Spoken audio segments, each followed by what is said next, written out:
8 ఏళ్ల స్నేహం వారిది. కలిసి తిరిగారు, కలిసి మెలిగారు, ఒకరినొకరు ప్రాణ స్నేహితులుగా భావించారు. కానీ ఓ అమ్మాయి విషయంలో మొదలైన అనుమానం, ఆ తర్వాత పెరిగిన గొడవ చివరకు అదే స్నేహాన్ని రక్తసిక్తం చేసింది. కాకినాడలో జరిగిన ఓ దారుణ హత్య ఇప్పుడు కలకలం రేపుతోంది. పెళ్ళై ఏడాది కూడా కాలేదు, భార్య గర్భిణి, పుట్టబోయే బిడ్డ కోసం ఎన్నో కలలు కంటున్న ఆ కుటుంబంలో ఒక్క రాత్రిలోనే విషాదం అలుముకుంది. భార్య మాత్రం దీనికంతటికీ వేరే వ్యక్తి అసలు సూత్రధారి అని చెబుతోంది.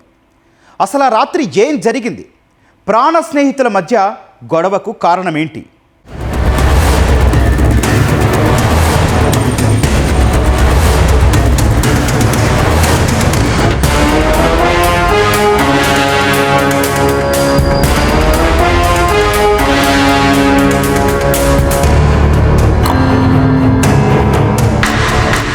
కాకినాడ భానుగుడి జంక్షన్ నగరంలోనే అత్యంత రద్దీగా ఉండే ప్రాంతం. చుట్టూ దుకాణాలు, నిత్యం రాకపోకలు సాగించే వాహనాలు, సీసీ కెమెరాలు, ట్రాఫిక్ సిగ్నల్స్, పోలీసు నిఘా ఉండే ప్రాంతం. అలాంటి కీలకమైన ప్రాంతంలో అర్ధరాత్రి ఓ వ్యక్తిపై దాడి చేసి హత్య చేయడం సంచలనంగా మారింది.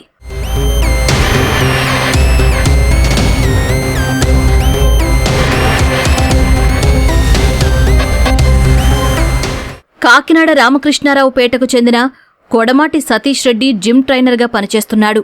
చిన్నతనంలోనే తండ్రిని కోల్పోయాడు. ఏడాది క్రితమే జయశ్రీని వివాహం చేసుకున్నాడు. ప్రస్తుతం ఆమె గర్భిణి. సతీష్ రెడ్డికి గోడారిగుంటకు చెందిన బొందల సాయికిరణ్తో దాదాపు 8 ఏళ్లుగా స్నేహం ఉంది. అయితే ఇటీవల సాయికిరణ్కు తన ప్రియురాలితో కొంతకాలంగా గ్యాప్ వచ్చినట్లు తెలుస్తోంది. ఈ క్రమంలోనే సతీష్ రెడ్డే తన గురించి ఆమెతో లేనిపోని విషయాలు చెబుతున్నాడనే అనుమానం సాయికిరణ్కు మొదలైంది. ఇదే విషయంపై ఇద్దరి మధ్య పలుమార్లు గొడవలు జరిగినట్లు సమాచారం. ఈ నేపథ్యంలో సతీష్ రెడ్డికి ఫోన్ చేసిన సాయికిరణ్ మాట్లాడాల్సిన విషయం ఉందని కలుద్దామని చెప్పాడు. దీంతో సతీష్ రెడ్డి ఒక్కడే సాయికిరణ్ను కలిసేందుకు వెళ్లాడు.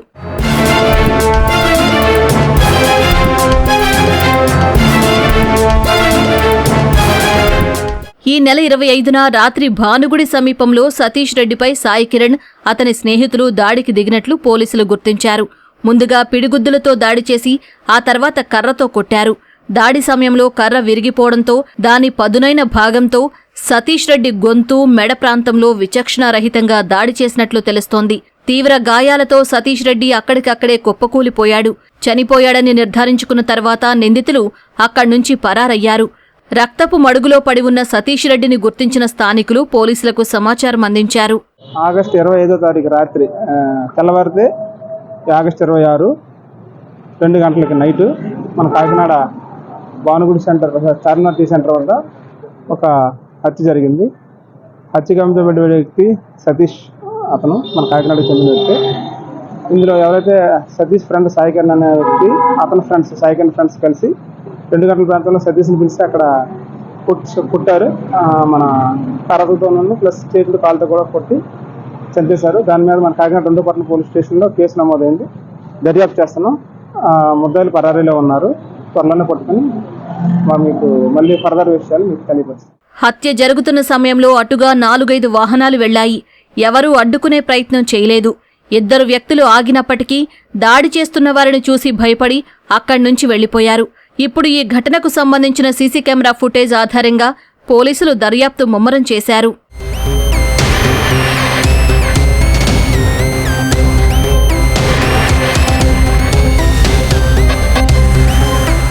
పెళ్లైన ఏడాదికే, అది కూడా గర్భవతిగా ఉన్న సమయంలో భర్తను కోల్పోవడంతో జయశ్రీ కన్నీరు మున్నీరుగా విలపిస్తోంది.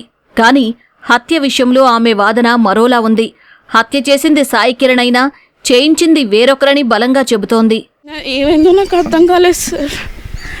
తిండి పెట్టినోడే చంపేస్తాడా అంటే నేను నమ్మలేకపోయాను సార్. కానీ నన్ను బెదిరించింది, మా ఆయన చంపేస్తానన్నది మాత్రం కట్అవుట్ సీనే సార్. నాకు న్యాయం కావాలి సార్. ఇప్పుడు మా ఆయన చంపేసింది ఒకరు, చేయించింది ఒకరు, చంపింది ఒకరు. దొరికిపోయినోడు చంపినోడే నేను ఒప్పుకుంటాను, కానీ చేయించింది ఇంకొకరు. కట్అవుట్ సీన్ అన్న వ్యక్తి మీద నాకు చాలా అనుమానం ఉంది సార్. లేదంటే ఆ రోజు నైట్ 3 గంటలకి హాస్పిటల్లో జాయిన్ అవడం ఏంటి సార్ కట్అవుట్ సీను? ఇక్కడ లాజిక్ మిస్ అవుతుంది కదా. నాకైతే సార్ చేయించింది కట్అవుట్ సీన్ అండి. నాకైతే స్ట్రాంగ్ ఫీలింగ్ ఉంది సార్, ఎందుకంటే బెదిరించారు. మా ఇంటికి వచ్చి నన్ను కూడా అన్నారు.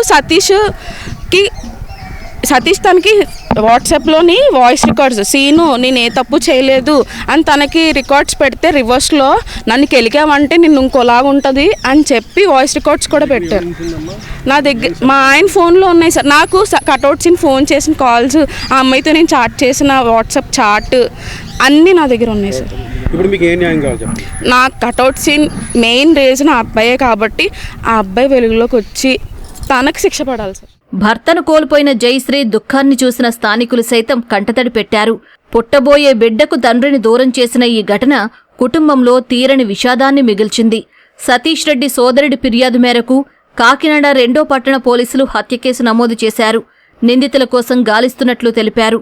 నిందితులు పట్టుబడితేనే ఈ దారుణ హత్య వెనుక అసలు నిజాలు బయటకొచ్చే అవకాశం ఉంది.